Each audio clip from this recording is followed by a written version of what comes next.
So for this meeting, do community members actually have the opportunity to view on YouTube video? Yes. Okay, Yeah, we're basically broadcasting TVC TV on. okay. So is everybody all set? Yep, ready. Okay, great. Well, welcome everyone to the Tuesday, March 31st Board of Commissioners meeting. We have Board of Commissioners both in physical attendance as well as attending via the telephone, and our meeting is being broadcast Got somebody's emails. on YouTube as well. So without further ado, roll call, please. The Board of County Commissioners of Washington County, also serving as the governing body of clean water services and all other county service districts, is now meeting in regular session, March 31st, 2020. Commissioner Willie? Here. Commissioner Rogers? Here. Commissioner Treese? Here. Vice Chair Scouten? Here. Chair Harrington? Here.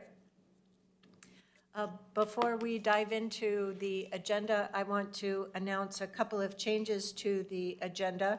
We have an item 2.5, a COVID-19 update. We have pulled an item off of the consent agenda. That is item C, which moves as now item 6B under the action section of the agenda. And there is an added item on the consent agenda under support services, item G, to accept the bid and award a contract for Adams Crossing first floor tenant improvement. So that is all I have for, oh, and there will be a proposed change on item 5A, and we'll cover that when we get to it. So without further ado, is there anyone in our audience who wishes to address us in oral communication? I want to note that we have received weekly public input from Dale Feek, an email titled Coronavirus, Significant Natural Resources, Lead in Fuel, March 31, 2020. And we have also received public comment on what was item 2C on the consent agenda from Mary Manso, and we'll come back to that item with action item 6B. All right? Seeing no one in the audience for oral communication, we'll move on to the consent agenda. Today's consent agenda consists of 7 items, 2 under Clean Water Services, 1 under Land Use and Transportation, 6, because we moved 1, and 3 under Support Services. What are the wishes of the commission? Move for approval, Madam Chair. Second. We have a motion and a second to adopt the consent agenda. All those in favor, please vote by saying aye. Aye. Commissioner Aye. Treese, thank you. With the caveat that we removed 1 item. Yep.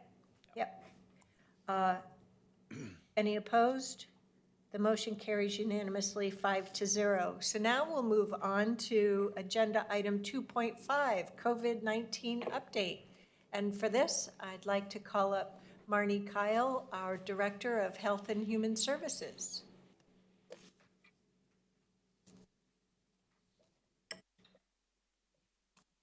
Okay. Good evening, Chair Harrington and Board. As you stated, I'm Marnie Kyle, Director of Health and Human Services. I appreciate your time tonight to provide this update. Before I start, I have a couple of really important thank yous to share. And I know that you have a full agenda, so I will try to be quick. But first of all, I want to say I'm the one sitting here in front of you, but there's a whole army of staff that are really doing the work. So it starts with our health officer, and as a reminder, in Washington County, we only have 1 health officer. And that health officer has had to navigate the day-to-day changes as we learn from the science, and we have to adjust our recommendations. She's had to help staff. She's had to advise healthcare providers. She's had to provide information to schools as this has rapidly evolved, the media, and to all of us. So I just wanted to say thank you to Christina Bauman, our health officer. The other is our nurses and our community health workers. The team here at Washington County was the first team in the state to have to work on this at a local level. They had to navigate a lot of this alone in the beginning when we were just learning about this novel virus. They had to deliver this news to people and their loved ones that had been diagnosed with COVID-19. The people that they were delivering this news to, they felt a lot of guilt, a lot of fear, and they experienced a lot of stigma.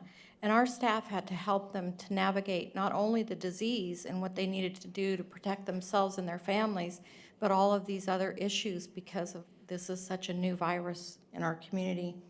And then we have our epidemiologist and environmental health specialist. They had to keep reviewing the ever-changing, quickly changing, sometimes by the hour information so that we were always providing the most up-to-date guidance to our patients and to our communities. Our environmental health specialist had to work with restaurants and businesses to help them implement the social distancing requirements, and now they're working with our assisted living and nursing homes to help them as they navigate these outbreaks. I also want to say thank you to the county administrative leadership. They have supported us every step of the way, and you just have no idea how helpful that is to the staff that's working on this every day. They've been visible, they've helped us to navigate all sorts of issues, and they've provided a lot of support to the county across the board so that they can feel like they can take care of their families, they can come to work safely, and they have alternatives for telecommuting. I'm going to talk more about the EOC in my presentation, but I also want to say thank you to the board for your leadership. I think a lot of folks don't know out in the public what you did as a board to support this effort. And for me, the number one thing that your board did is they led with public health science, and they didn't let politics get in front of the public health science. That's really helpful. We weren't having to convince you of what the science was and what needed to be done. You jumped into action. You helped by sending letters to the governor. You helped with regional coordination with your peers. And you helped a lot with your videos and your social media messages. So you helped push those messages out that are really vital to us controlling this epidemic in Washington County. So I also just wanted to say thank you to you all. Okay, with that, I will start with the official presentation.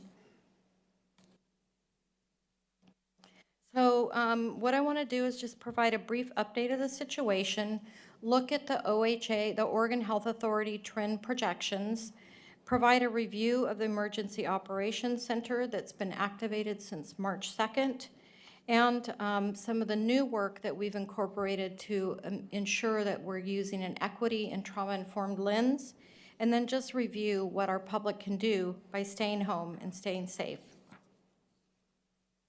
And some of these numbers are updated, even since we met earlier. Let me trade you. Okay. Sorry. Yeah, you're fine, thank you. There we go, okay. So in Washington County, the total case count as of this afternoon is 187 positive tests. We've had a total of 1,968 tests in Washington County. And that has an asterisk there because we don't know that every private lab test has yet been counted.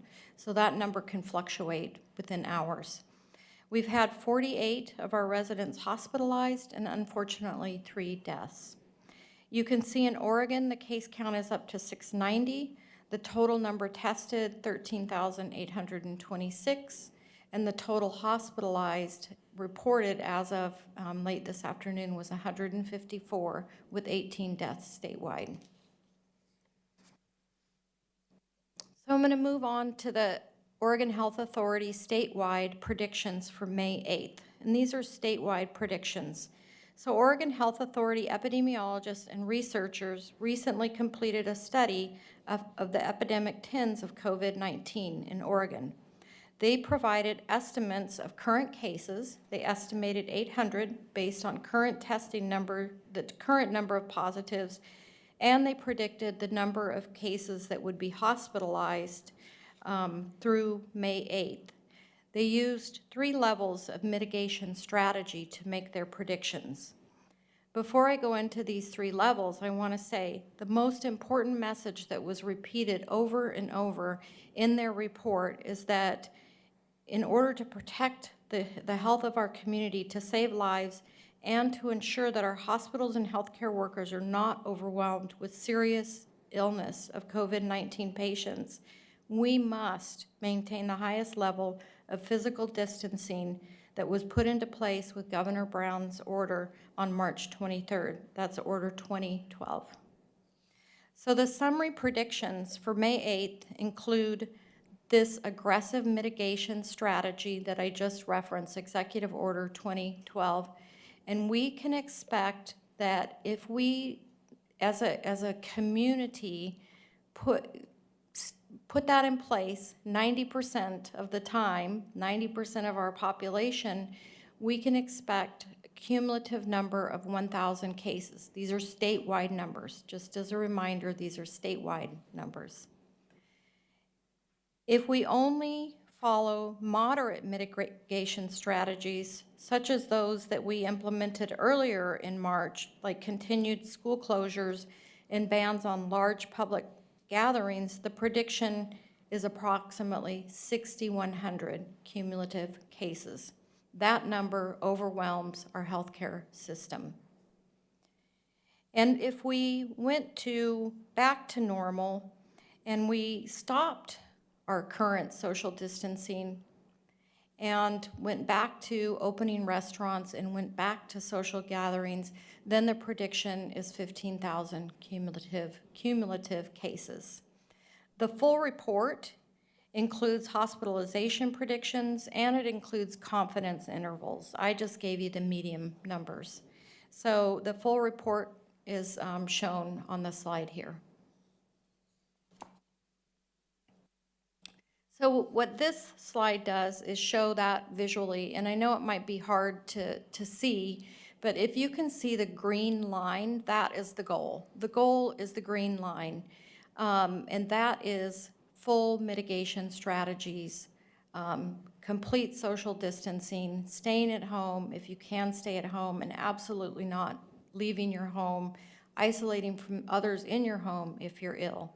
And what you can see is that even with those strategies, it doesn't just magically end on May 8th. What happens is that flattens the curve, as you've heard. It preserves our health system so that we can care for those that still get ill and need hospital level care, but there still will be the other side of that curve.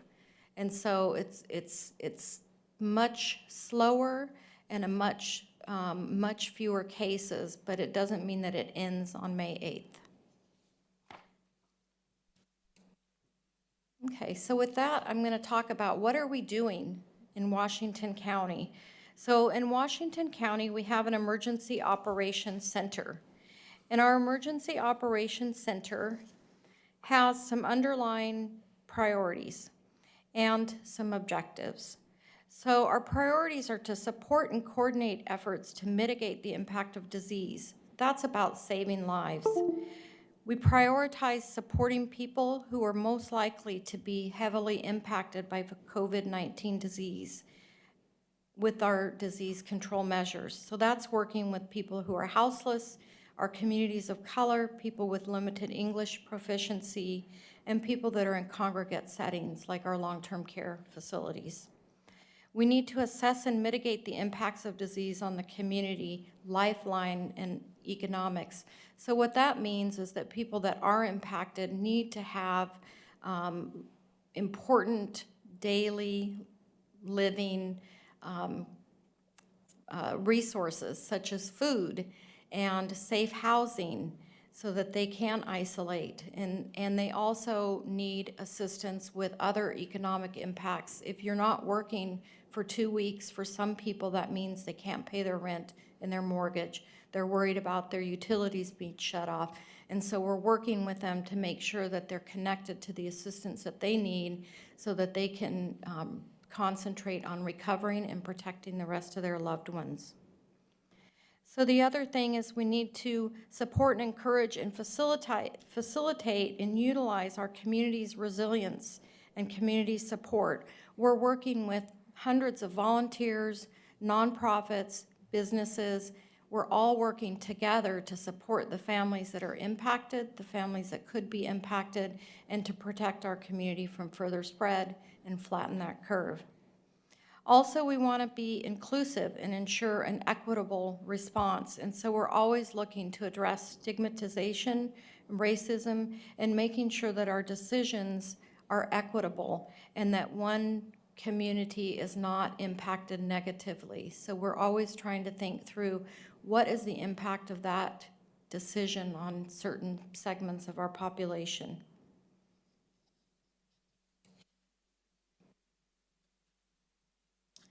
So I wanted to go over one of our EOC functions is finance section. And the finance section has provided us projections through April 20th. So I think that what's important when you look at this slide is to understand that the federal government has issued a major disaster declaration for Oregon, and this will expedite our approval process for federal financial resources. At this time, the guidance has suggested that we would be reimbursed at 75% of our costs.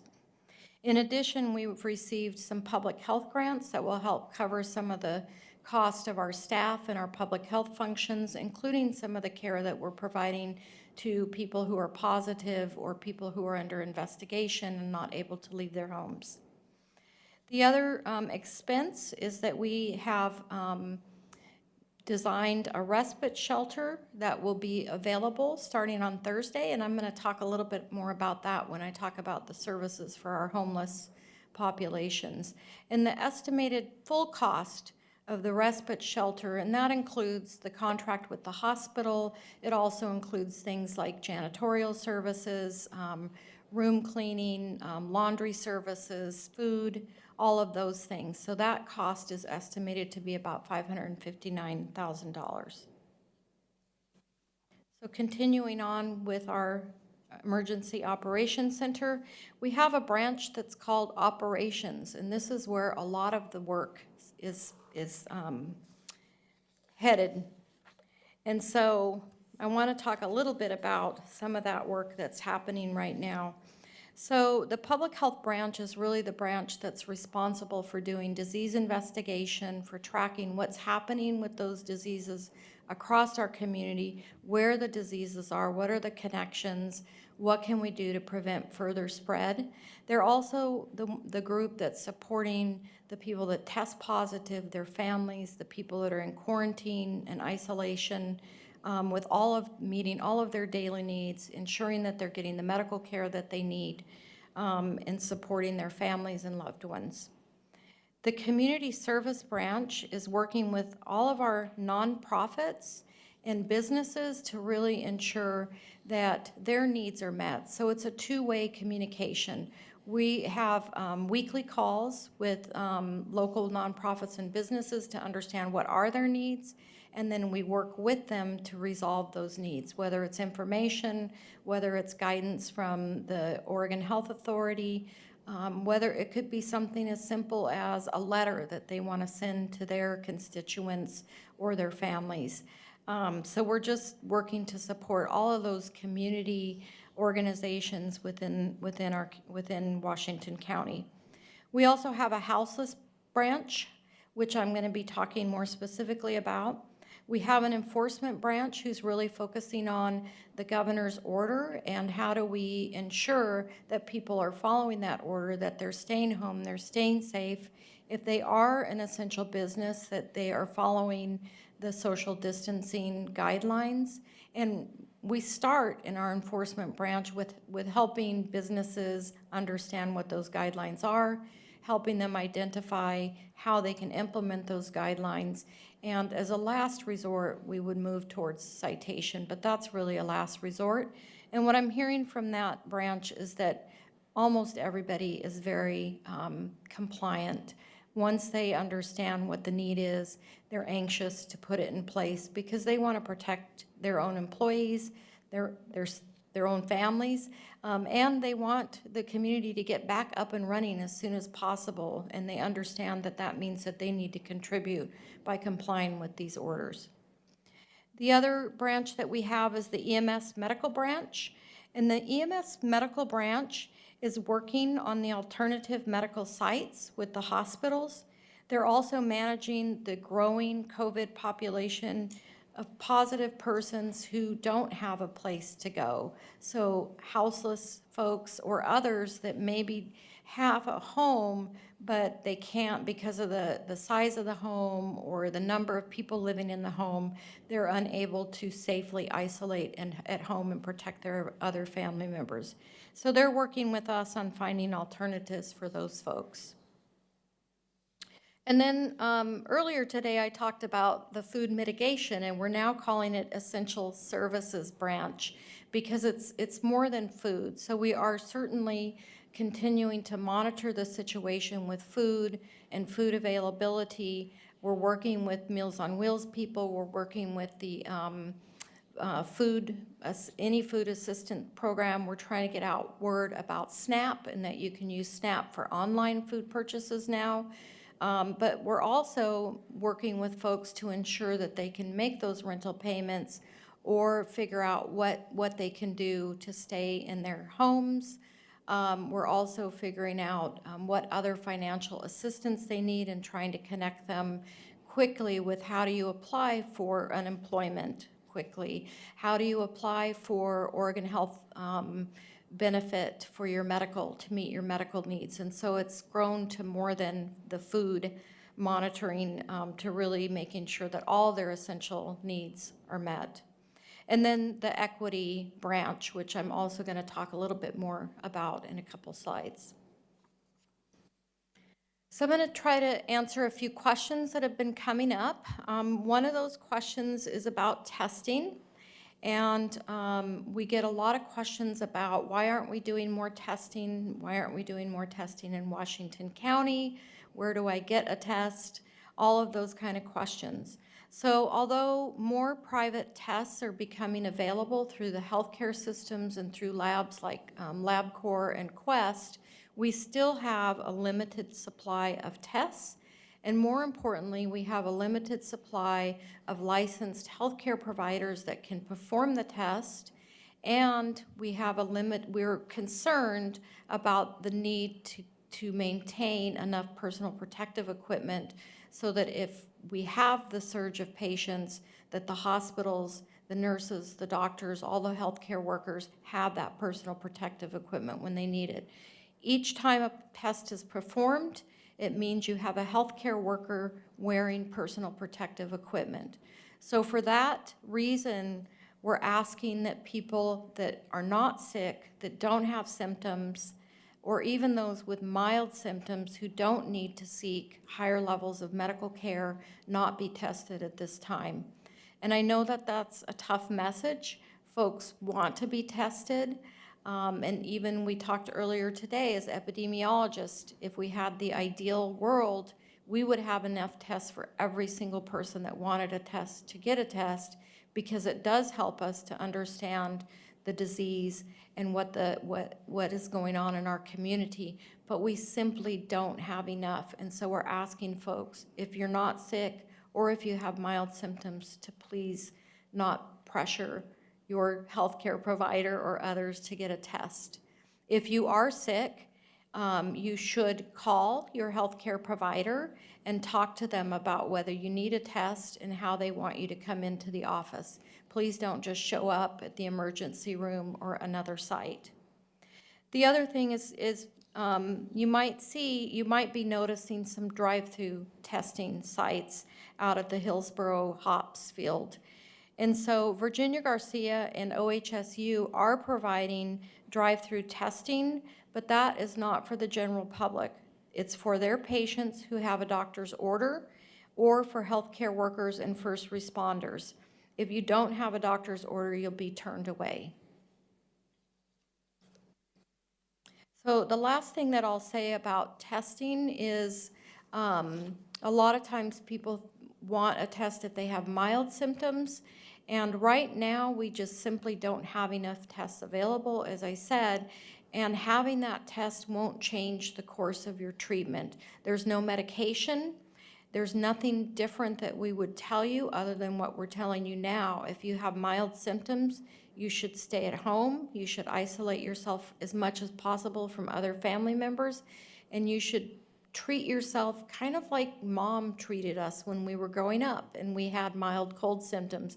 Drink lots of fluids, make sure that you're getting plenty of rest, and try your best to cover your coughs and sneezes and really to stay away from the rest of your family. I know that's hard to hear. We all want to know the test results, but we just simply don't have enough right now. Okay, the other question that we've been getting is alternative medical sites.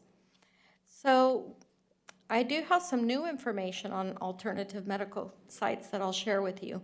But first of all, I want to just make sure that everybody understands alternative medical sites is really an umbrella term that we use for any alternative site. So it could be an alternative testing site. Instead of going to a clinic, you're going to a drive-through. Instead of having respite care, so you're ready to go out of the hospital, but you can't go back to the assisted living center, we might set up an alternative respite site. For our homeless folks, we're setting up an alternative respite site for people that aren't sick enough to be in the hospital, but they don't have a home to go to. So that's also an alternative site. And then there's also alternative hospital sites. Those are the mobile sites. Those are the sites like you've been seeing the ships that are coming into New York, into LA. So that is an alternative hospital site. So the new information that I have, even since this afternoon, is that Providence St. Vincent's has identified an alternative medical site at a church nearby their facility.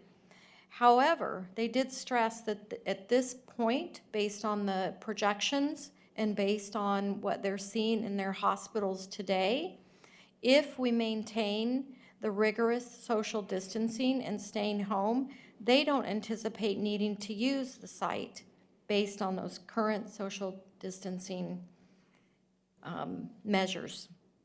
So Tuwality, at this point, we don't know that they have an alternative site, but as a reminder, in the metro area, there is centralized command structure that's supporting all hospitals. And so if they got to a point where they needed it, they would work within that centralized command structure and would be able to access other alternative medical sites.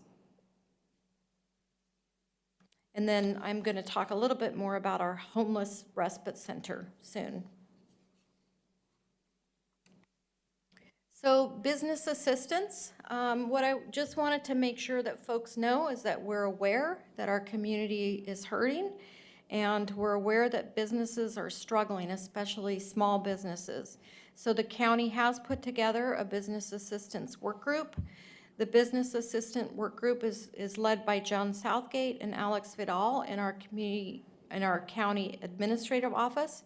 And it also has Commissioners Willie and Treese in that group, as you know. The group is coordinating with John Wheeler from our EOC to maximize the potential for any federal reimbursement.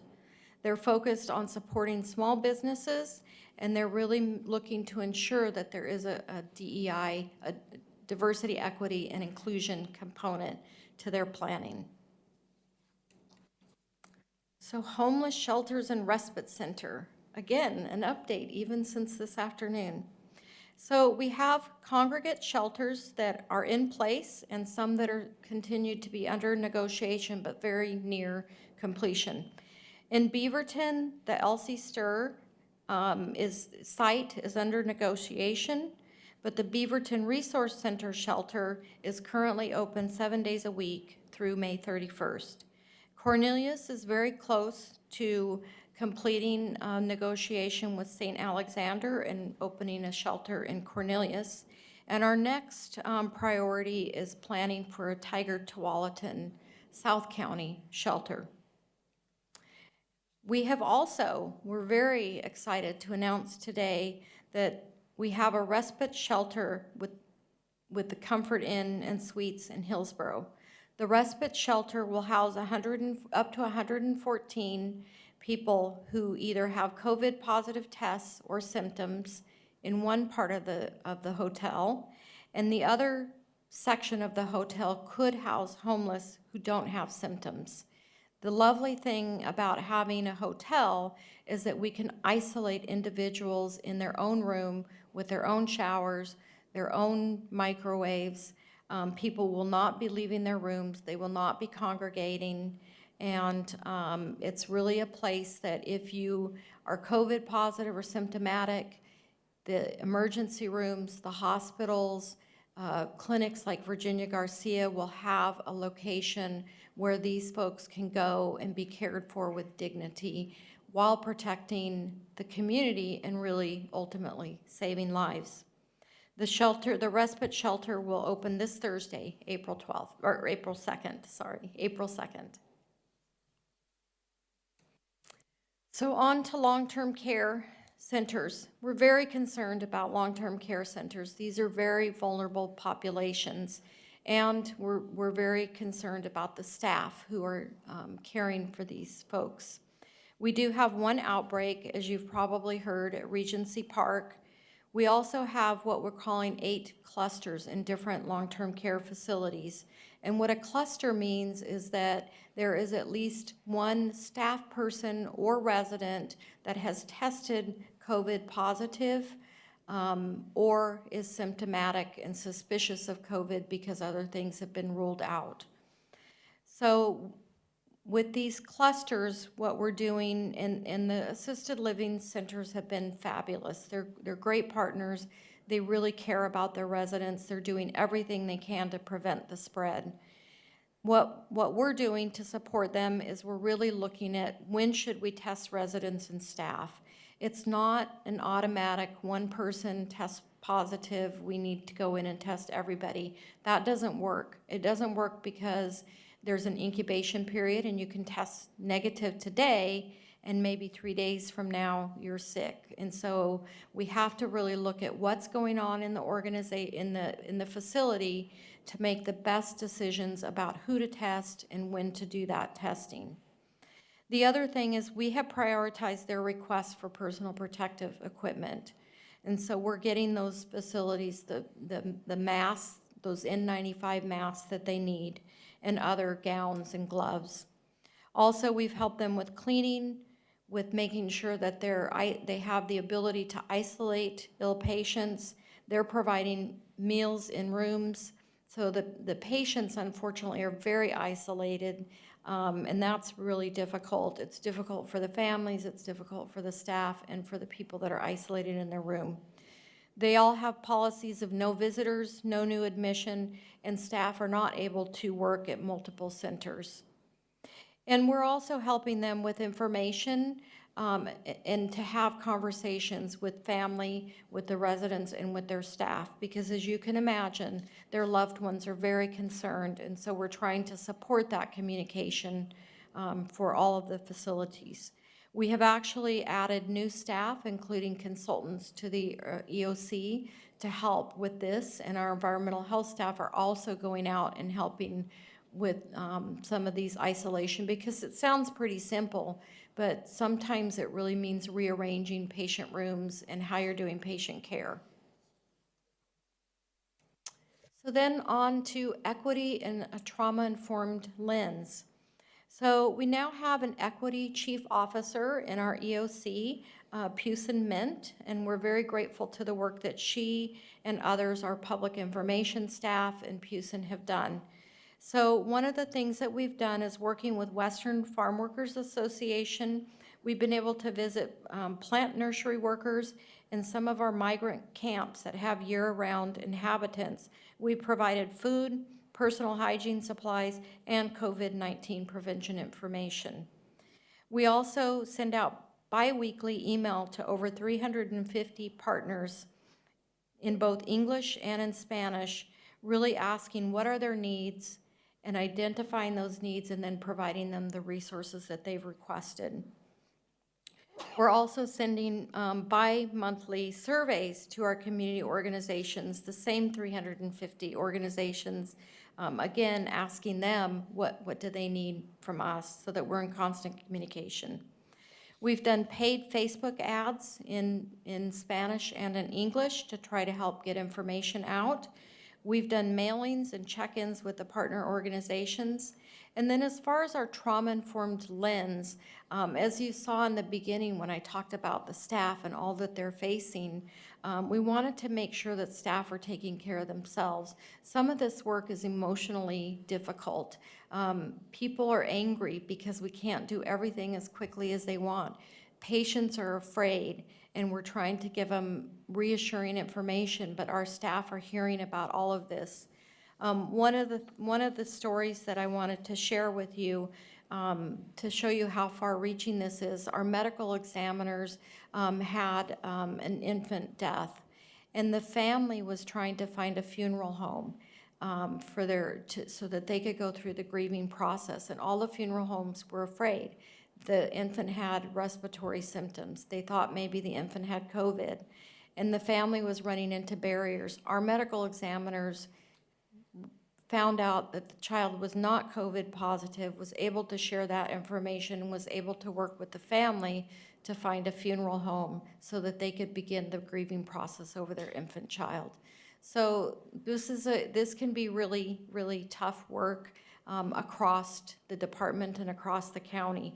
And so we wanted to make sure that staff have a wellness room, which we've set up in the EOC. It doesn't look like much, but it's a place where they can go and get away from the noise and the bluster of all that's going on. And we also have self-care stations where they can go and get fidget toys and snacks and treats just to try to take care of themselves. So finally, what can we all do? And this is for all of us and all of the public that may be watching this. What we're reminding you and asking you is please stay home and stay safe. If you can stay home, absolutely, please do so. Telecommute. Don't go out if you don't need to go out. Other than maybe some outdoor activity where you're keeping your social distance more than 6 foot.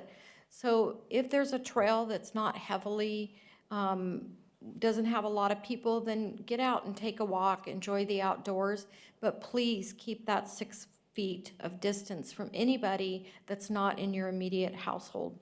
Washing hands frequently, using your hand sanitizer when you can't get to warm water and soap. Washing surfaces, because we know the virus can live on surfaces, so using sanitizers and washing surfaces. Avoiding touching your face, nose, and mouth.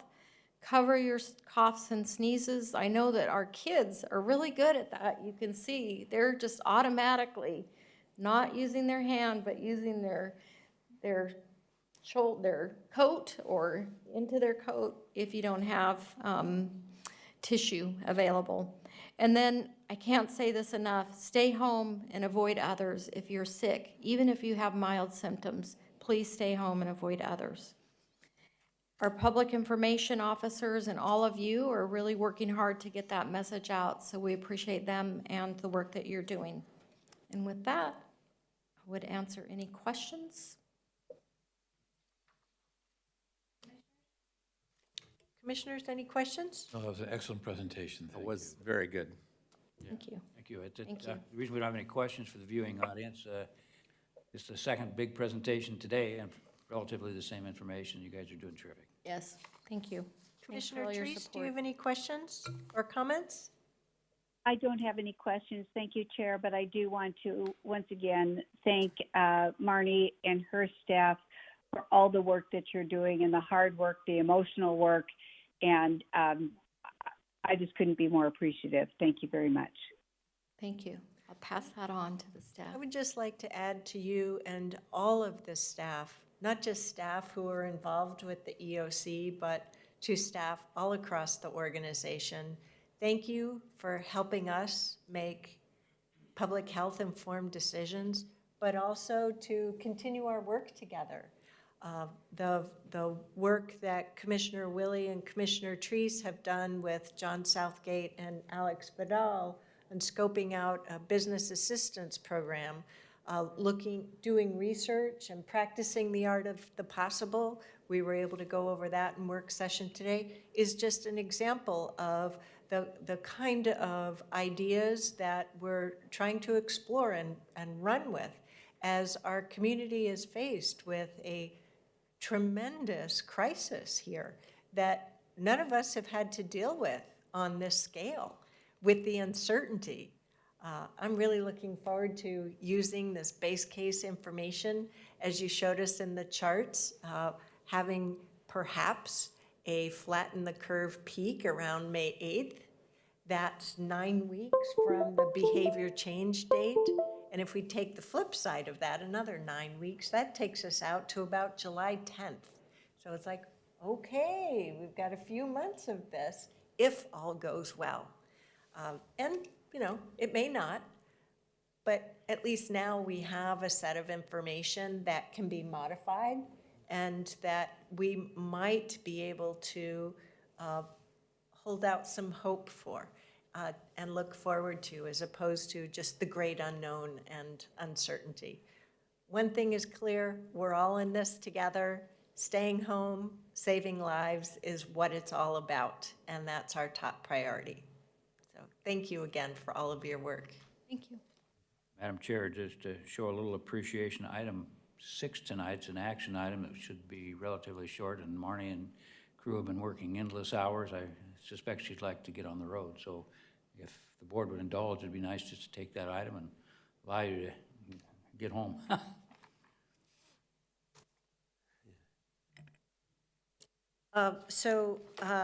Do I hear a motion? I so move, Madam Chair. Second. We have a motion to adopt item 6A, declaring an emergency related to COVID-19. Before we take a vote on that, I would ask Alan Rapelier, our county counsel, to highlight an item that is in this emergency declaration, which did not exist in our prior 2-week emergency declaration. Yes, Madam Chair, members of the board, we did make one last-minute change on this over the weekend. I've been working with the county administrator's office, and we wanted to have some clarity upon the county administrator's contract authority. The existing rules of procurement provide that he has the ability to approve contracts over $150,000 with no upper limit if he follows the rules of procurement, which only requires notice to the board when he does that.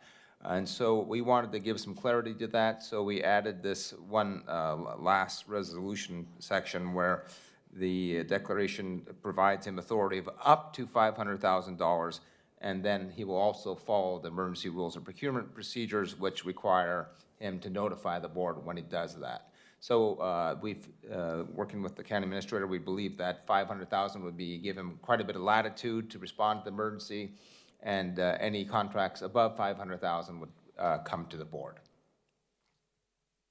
I may have a follow-up question, or which I know the answer to, but why is it that we could only do 2 weeks at a time? That's what we've been doing. We've been pushing the emergency state here in Washington County on a 2-week basis. It'd be nice if we could do more. However, Right, Commissioner Scouten, our emergency ordinance only provides for 14 days. And so one of the proposals that will be coming to you in the future will be amendment to that ordinance that would extend that out for 30 days. okay. But at the moment, we don't have time to do that. At this point, we're just pushing these things out as we're allowed to under the current code. Yes, and just so you know, on the next 2 week out, there is just a work session only, so we will be back before you on the 7th of April with another extension to get it, so we don't have to have an emergency meeting just for the extension of the emergency ordinance.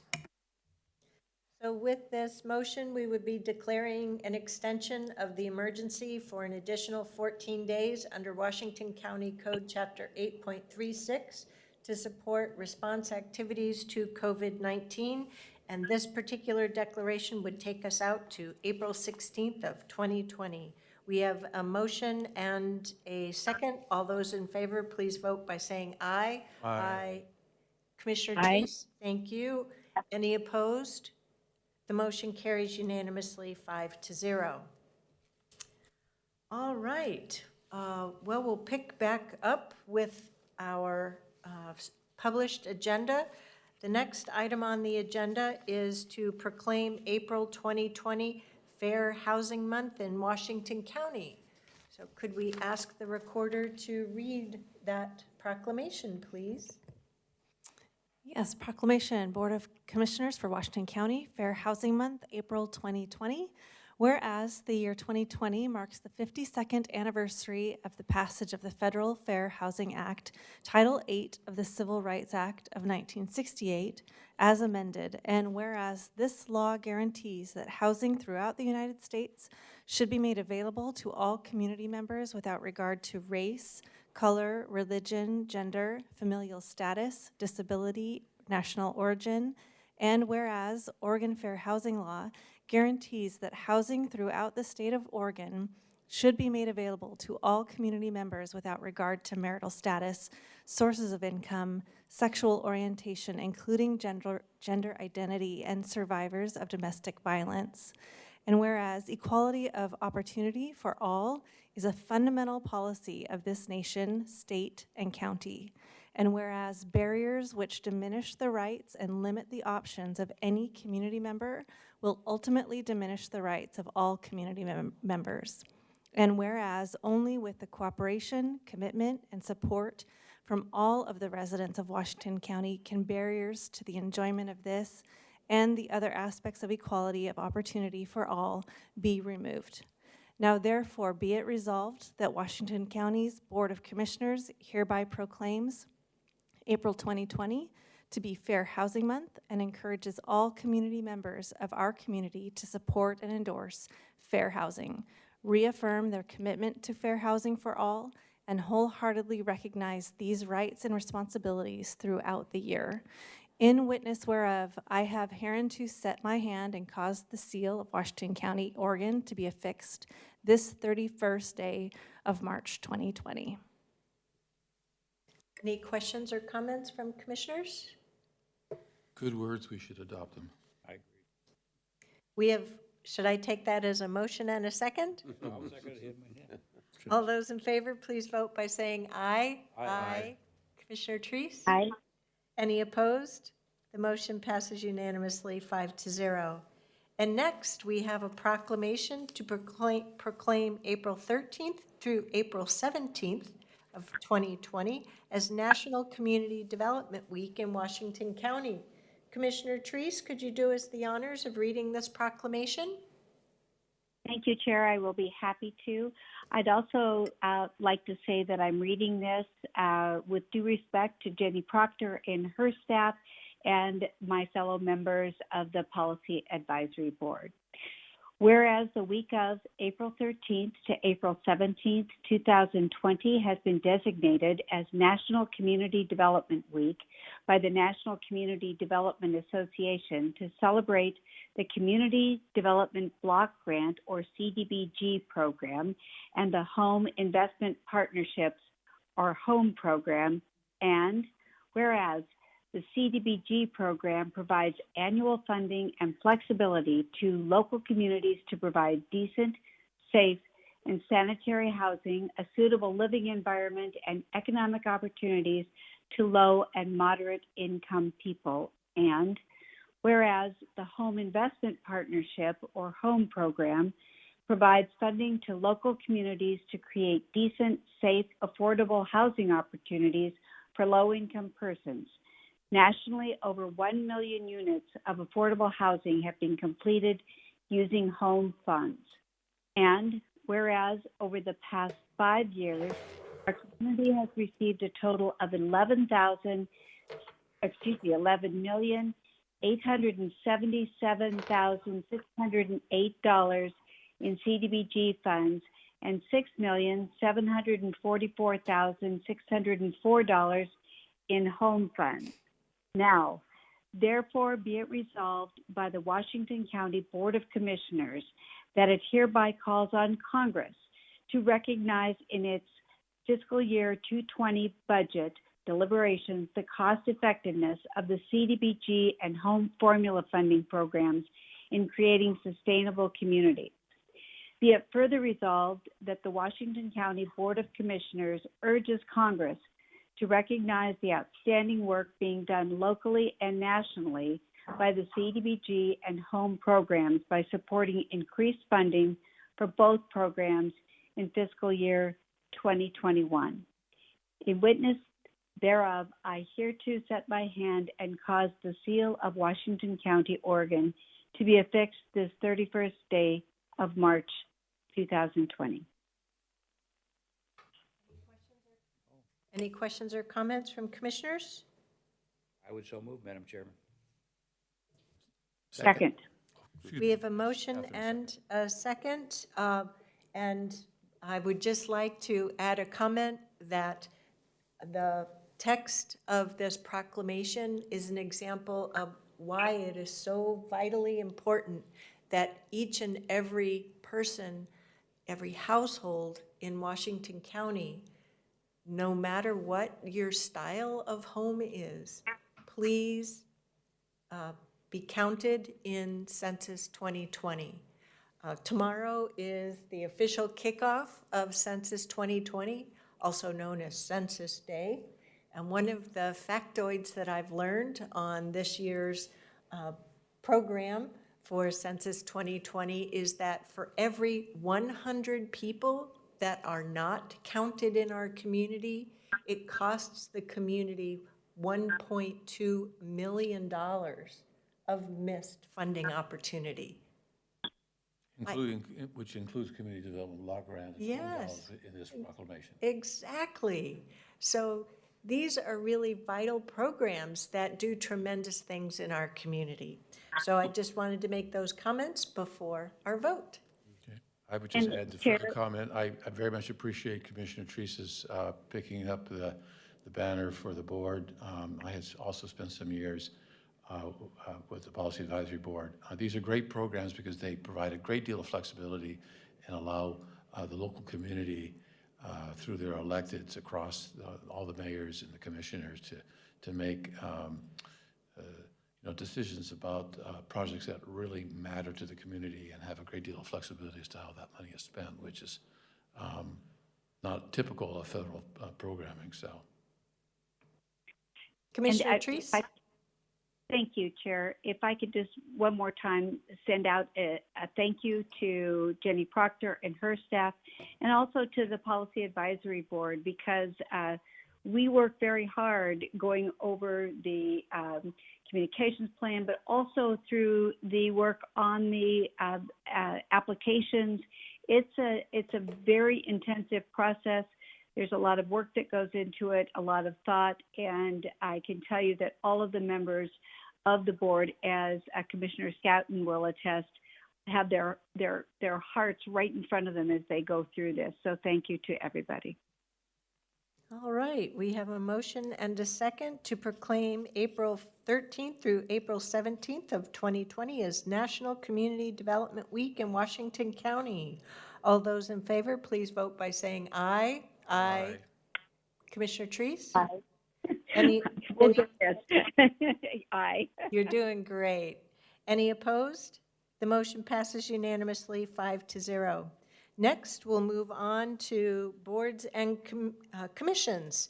And today we have a recommendation to appoint gentleman Vinod Singh as a member to the Solid Waste Advisory Committee. Do we have a staff report today? Nope, seeing none, I would just refer us all to the information that's in our packet. Move for the motion, Madam Chair. Second. Thank you. We have a motion and a second to appoint Vinod Singh as the industry member to the Solid Waste Advisory Committee for a 5-year term expiring March 31st, 2025. All those in favor, please vote by saying aye. Aye. Any opposed? Oh, Commissioner Treese, I neglected to call on you for your vote. Aye. Thank you. Any opposed? The motion carries unanimously, 5-0. And I would just like to add a comment to thank Jeff Murray, who has served on the Solid Waste Advisory Committee for 25 years as a service industry representative, and we thank him for his service. The next item on the agenda are public hearings. This one is for clean water services. So let me switch over to that portion of the packet.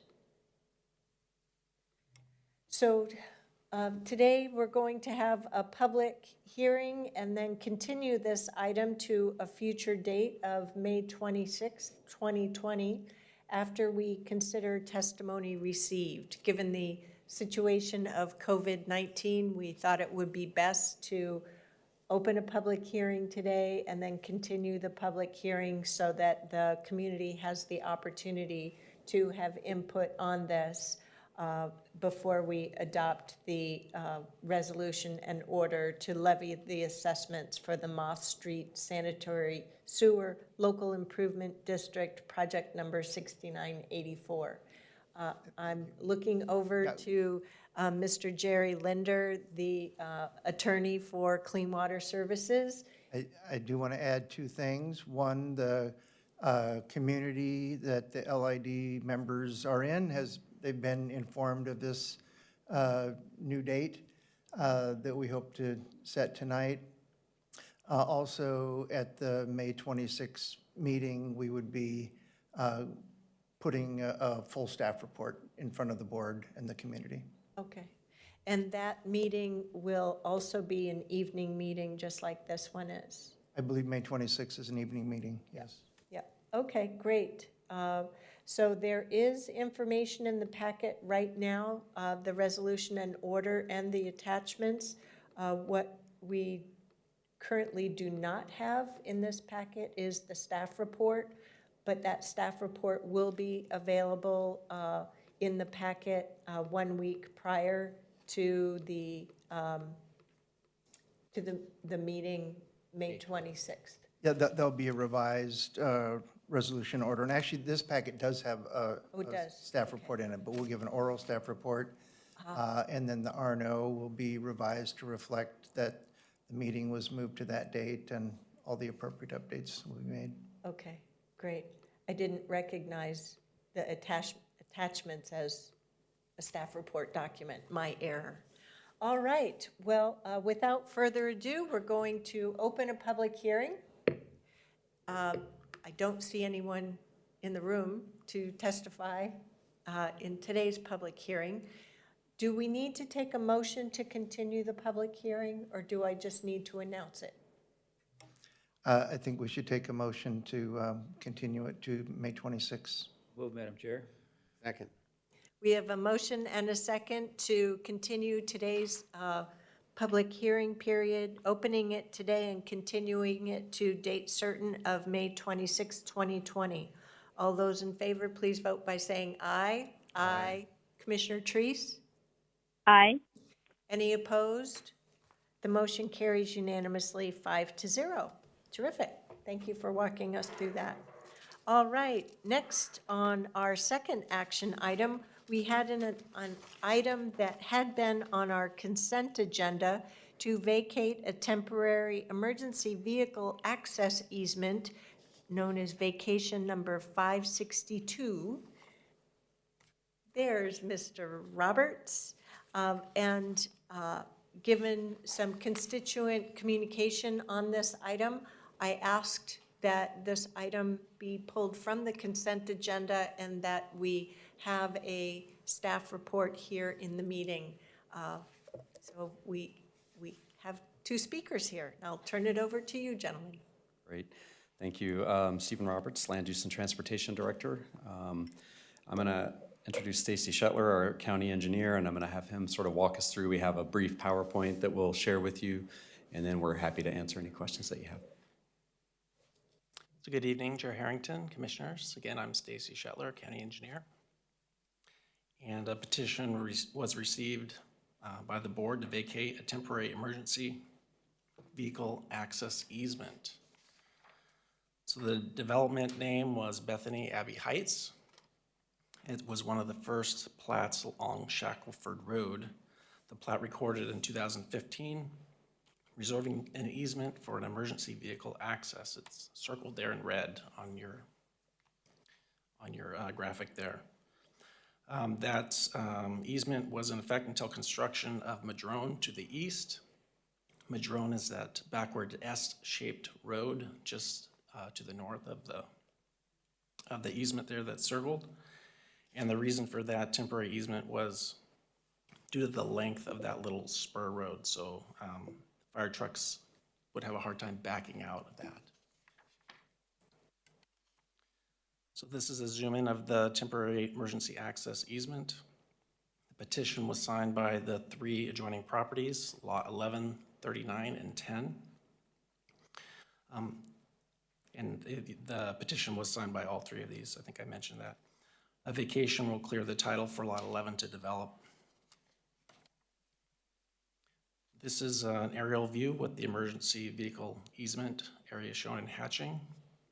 Again, lot 11 is that undeveloped area to the west of the easement there. And west would be what, left, on the left of the That's easement? correct. Left, yeah. So this zooms in on that proposed vacation. And as was discussed at the work session this morning, increased pedestrian access can improve livability and safety. However, this easement can't be converted for use by pedestrians by the county without a takings. And that's because access to Madrone, which is the street to the north or up on your graphic there, is blocked by 2 legal lots. So what we're asking for today is that your board vacate the temporary emergency easement. But before that, we will take some questions. I mean, this brings me back to my property law class in law school, and my professor, Richard Maxwell, and he would tell us, and I think our county council would, that you could only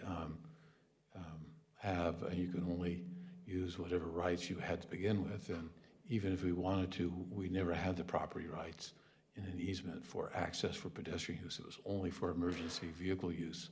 So that's all we ever had. And in vacating this, we couldn't have kept this without paying for the additional property rights and for the additional right to have a permanent easement. And we're not in a position to do that for the reasons you've already set out. So unfortunately, we can't do anything other at this point as a practical matter, but to vacate an easement that's no longer needed for very limited purposes, but did not include pedestrian right access. My only comment is I brought it up. It's not my district, but it surprised me that we weren't preserving our right. It looks like a very good path that we could have put in, but Commissioner Scouten certainly apprised me of the law as he knew it, and our county council also affirmed that. But I hope we don't miss too many more of these opportunities. I think as we compact and have so many folks in a smaller area, we're going to need to be a lot more active and have a lot more connections. So I guess lesson learned. I agree. Thank you. So I want to thank you for both coming and explaining the situation to us in work session today, but also for putting together a presentation for tonight's meeting. One thing that I did not catch earlier today was that the rationale for the original temporary easement, going back to your map, was for the backing up of emergency vehicles such as fire trucks. Now that that neighborhood is fully built out and the streets are connected, I'm making the assumption that the trucks aren't going to need to back up into that space anymore because there's now a neighborhood street network. Right. Yeah, so this graphic here shows you the current layout. As you can see, that reverse S now connects all the way over to 167th. So yes, you are correct. Yeah. Another thing that I really appreciated about your presentation this afternoon is the clarity by which these original provisions were put in place, like back in 2015 or so, and that you organizationally have gone through process changes and updates as early or late as 2017. And so you have processes in place now to really try to catch these situations through the development application and review process. And I appreciated your spending time with us this afternoon explaining that, because it has made me feel confident that we do have the systems in place. And yes, while we all still remain human and have human processes in place, the checklists that you have are really looking to ensure that we aren't missing opportunities moving forward. So thank you very much for going over this with us today in our 2 different meetings, as well as all the diligent work that you do on a regular day-to-day basis. I really appreciate it. Thank you. Are there any other commissioner questions or comments at this time? No, I would commend the staff and Mr. Roberts for his poise in the face of some awkward questions that had to be answered, so thank you for that. So do we have a motion to take this action to vacate the temporary emergency vehicle access easement, vacation number 562? Madam Chair, I move that we vacate the said easement. Do we have a second? Second. All those in favor, please vote by saying aye. Aye. Commissioner Treese? I'd also like to thank our constituents for being involved in this process and bringing it to our attention. Oh, yes, thank you. I wanted to remind us all that we received a email from constituent Mary Manso on this matter. She participated in an email thread communication with Mr. Roberts, Commissioner Treese, and myself over a number of days the last week or so. And we asked her to formalize her comments, and she did so in email form. So we did the aye votes. Any opposed? The motion passes unanimously 5-0. Thank you. That takes us back to the next item on our agenda is oral communication. Do we have anyone in the audience that wishes to share any information during our second oral communication?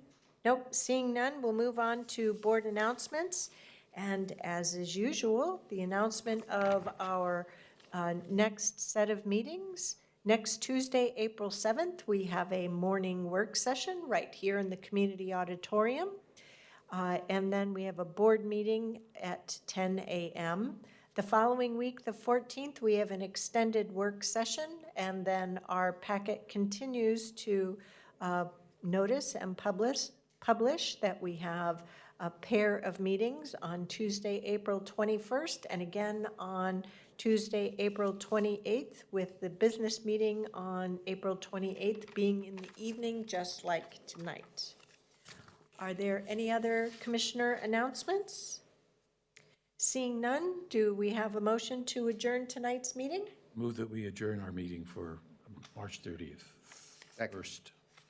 We have a motion and a second. All those in favor, please vote by saying aye. Aye. Commissioner Treese? Aye. It's hereby unanimous, 5-0. Good night, folks. Night. Thank you. You too.